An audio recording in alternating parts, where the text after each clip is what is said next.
এই ধরনের ভিডিও আগেও আমি পাবলিশ করেছি, কিন্তু আবারও করতে বাধ্য হচ্ছি কারণ ভিডিওটি খুবই গুরুত্বপূর্ণ। যারা বিষয়টি জানেন তাদের কাছে সহজ মনে হলেও যারা জানেন না তাদের কাছে কিন্তু বিষয়টি খুবই গুরুত্বপূর্ণ। ভিডিওটি খুবই ছোট্ট হবে, চলুন শেষ পর্যন্ত দেখি।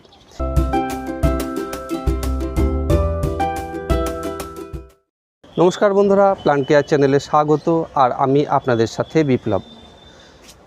এই যে লাগাতার বৃষ্টি হয়ে যাচ্ছে, গত দুদিন ধরে অবিরাম বৃষ্টি চলেছে। এই সময়টা কিন্তু আমাদের বাগানীদের কাছে খুবই গুরুত্বপূর্ণ একটি সময়।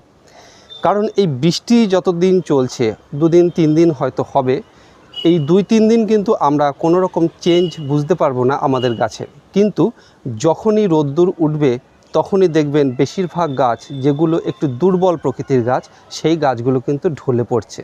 এর একটি কারণ ফাঙ্গাসের আক্রমণে এই রকম হবে। তো বন্ধুরা, যারা আগের থেকে সতর্ক হয়ে ফাঙ্গিসাইড ব্যবহার করেছেন তাদের ক্ষেত্রে সমস্যাটি অনেক কম হবে। কিন্তু যারা আগের থেকে সতর্ক হননি, যারা আগের থেকে ফাঙ্গিসাইড স্প্রে করেননি, তাদের ক্ষেত্রে কিন্তু সমস্যাটি মারাত্মক আকার নিতে পারে।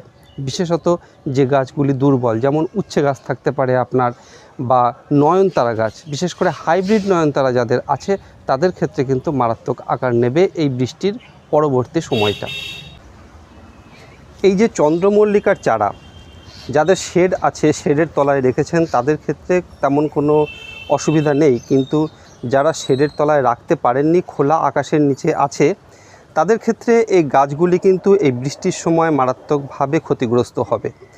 গাছের পাতাগুলো পচে যাবে ফাঙ্গাসের কারণে। তো বন্ধুরা, তাহলে আমরা কি করব? আমরা এই সময় ফাঙ্গিসাইড স্প্রে করব এবং গাছের গোড়ায় দেব। কোন ফাঙ্গিসাইড স্প্রে করব?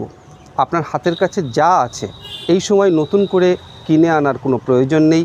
আপনার কাছে M45 হোক, সাফ ফাঙ্গিসাইড হোক, রিডোমিল গোল্ড হোক বা টাটা মাস্টার হোক, যে ফাঙ্গিসাইড আপনার কাছে আছে সেই ফাঙ্গিসাইড আপনি স্প্রে করুন।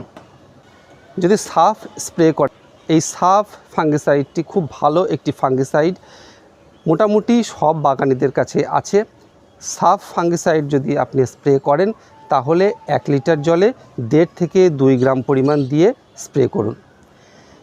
আর যদি টাটা মাস্টার বা রিডোমিল গোল্ড স্প্রে করেন তাহলেও কিন্তু ওই একই পরিমাণ 1.5 থেকে 2 গ্রাম পরিমাণ দিয়ে স্প্রে করতে হবে। এবারে বলি, গাছের গোড়ায় দিতে হবে। শুধু স্প্রে করলে কিন্তু হবে না, গাছের গোড়ায়ও এই ফাঙ্গিসাইড আমাদের দিতে হবে। গাছের গোড়ায় যখন আমরা ব্যবহার করব তখন এই 1.5 থেকে 2 গ্রাম দিলে কিন্তু হবে না। আমরা 2 থেকে 3 গ্রাম পরিমাণ একটু ডোজটা বাড়িয়ে দেব, কারণ মাটিতে ব্যবহার করলে একটু বেশি পরিমাণে লাগে। 2 থেকে 3 গ্রাম পরিমাণ দিয়ে আমরা মাটিতে দেব। এই মাটিতে কতটুকু পরিমাণ দেব? 1 লিটার জলে 2 থেকে 3 গ্রাম পরিমাণ দিয়ে সেই 1 লিটার জলটি আমরা মোটামুটি 4টি গাছে দিতে পারবো। এইভাবে আপনারা এখনই, যখনই বৃষ্টি একটু ধরে আসবে বা থেমে গেছে, ধরুন 1-2 ঘন্টা একটু থেমে আছে, সেই সময় স্প্রে করে দিন। আর সেই সময় আপনারা মাটিতে বা সিন্ডারে, যাতেই আপনাদের গাছ থাকুক না কেন, আপনারা মাটিতে বা সিন্ডারে ড্রেঞ্চিং করে দিন। তাহলে আপনাদের গাছ অনেকটা সেফ থাকবে। আর বৃষ্টির পরবর্তী সময় যখন রোদ্দুর উঠবে, আপনাদের গাছের ঢলে পড়ার যে টেন্ডেন্সি, অর্থাৎ ফাঙ্গাসের কারণে গাছের যে সমূহ ক্ষতি হবে, তার থেকে অনেকাংশে আপনারা বেঁচে যাবেন। তো বন্ধুরা, এই লাগাতার বৃষ্টির সময়ে আমরা গাছগুলিকে কিভাবে সেভ করব তার একটি ধারণা আশা করি আপনাদের দিতে পেরেছি। ভিডিওটি ইনফরমেটিভ মনে হলে, ভালো লাগলে অবশ্যই একটি লাইক করবেন।